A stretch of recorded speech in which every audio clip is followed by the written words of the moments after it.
నమస్తే the 9 news కి స్వాగతం. పార్వతీపురం మన్యం జిల్లా గుమ్మలక్ష్మీపురం మండలం భద్రగిరి గురుకుల బాలికల ఆశ్రమ పాఠశాలలో జాతీయ బాలికల దినోత్సవ కార్యక్రమాలు ముఖ్య అతిథిగా ప్రభుత్వ విప్ జగదీశ్వరి పాల్గొన్నారు.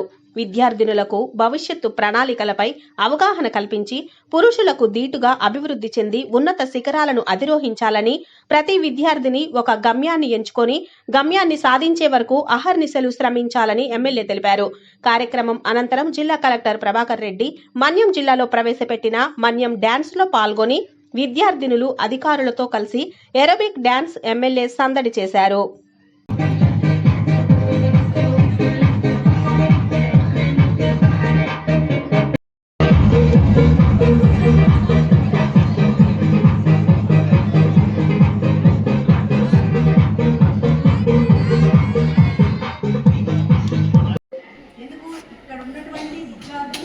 రాష్ట్ర స్థాయిలో మనకి ఎంత మంచి పేరు వచ్చిందంటే మీరందరూ టీవీలు న్యూస్ చూసేటప్పుడు మీకే అర్థమవుతుంది. కాబట్టి ఇవన్నీ కూడా మీకు నేను ఏంటంటే